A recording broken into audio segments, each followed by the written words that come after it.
Guys, അപ്പൊ നമ്മളിപ്പോ ഉള്ളത് പാലക്കാട്. അപ്പൊ രാവിലെ കീഞ്ഞപ്പോ തന്നെ അലാക്കിന്റെ മഴ. നമ്മളെവിടെയും പോവാൻ ഈ മഴെങ്കിലും ഒരിക്കൽ വരാൻ പറ്റുള്ളൂ. ട്രെയിനിന് വെച്ച് കൃത്യനിഷ്ഠ കൂടുതലായതുകൊണ്ട് 2 മണിക്കൂർ ഡിലേ ആയി. അല്ല, നമ്മളെങ്ങോട്ട് പോകുന്ന പറഞ്ഞല്ലോ, നമ്മളെ ചങ്ങായിന്റെ കല്യാണമായി ഗൈസ്. 5 മിനിറ്റ് കൂടി ഞാൻ എടിയെത്തി നോക്കിക്കൊണ്ട് ഇവക്ക് വേണം. അങ്ങനെ നീണ്ട 4 മണിക്കൂറത്തെ ട്രെയിൻ യാത്രയ്ക്ക് ശേഷം നമ്മൾ പാലക്കാട് എത്തി ഗൈസ്. ഏതോ സ്റ്റോപ്പ് പോയി ഇറങ്ങി പച്ചപ്പ് ഹൈതാവും കണ്ട് നമുക്ക് നടക്കേണ്ടി വരും. നമ്മൾ ഗൈസ് നമ്മൾ ഫസ്റ്റ് ഡെസ്റ്റിനേഷനിലേക്ക് എത്തി. ഇവിടെയാണ് നമ്മളെ സ്റ്റേ ഫുള്ള്. നമ്മളെ ചങ്ങായിന്റെ വീട്. അവിടെ എത്തിയപ്പോൾ തിന്നാൻ തുടങ്ങിയത് വായിക്കൂടെ റെസ്റ്റ് ഉണ്ടായി. കപ്പ് വെച്ച് കളർഫുൾ ആയിക്കൂടെ വെച്ചുകൊണ്ട് സാന്തിച്ചു കപ്പിലേക്ക് പോയി. ഞാൻ തിന്നിരുന്നാ മതി, നമ്മൾ കല്യാണ പറ്റിലേക്ക് പോകണ്ടേ. ഇതാണ് നമ്മള് മൊഞ്ചത്തി ബ്രൈഡ്. ഇവർക്ക് ഇപ്പൊ എന്താണ് ലോട്ടറി ആയിട്ട് സന്തോഷം നിങ്ങൾ വിചാരിക്കുന്നുണ്ടാവില്ലേ?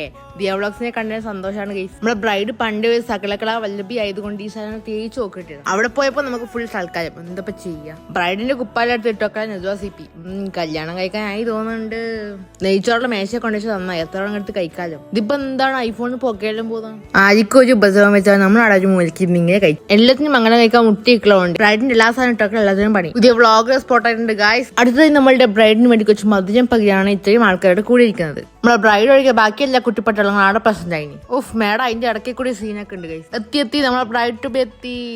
കേക്കെല്ലാം മുറിച്ച് നമ്മൾ കുറച്ച് പൊലിവായിട്ട് പെണ്ണിനിട്ട് കുറച്ച് പാട്ടിലും പാടിക്കൊടുത്തു. നമ്മളെ ബ്ലോഗറെ ഡാൻസ് കണ്ടുകൊണ്ട് തലയിൽ ഫുൾ സാധനങ്ങൾ സെറ്റൊക്കെ വന്നിട്ടുണ്ട്. പരിപാടി പെണ്ണ് കൊണ്ടുപോയി. ഫോട്ടോ എടുക്കാൻ കഴിഞ്ഞിട്ടും കുടുംബശ്രീ ടീംസ് നമ്മളെ ഉണ്ടാവും. മംഗളല്ലേ കുറച്ച് വൈബായിക്കോട്ടെ. നമ്മൾ കയ്യിൽ കുറച്ച് പൂവെല്ലാം വരച്ചിട്ട് എന്നപ്പോ ശരി, ബാക്കി നാളെ മംഗളത്തിൽ കാണാം.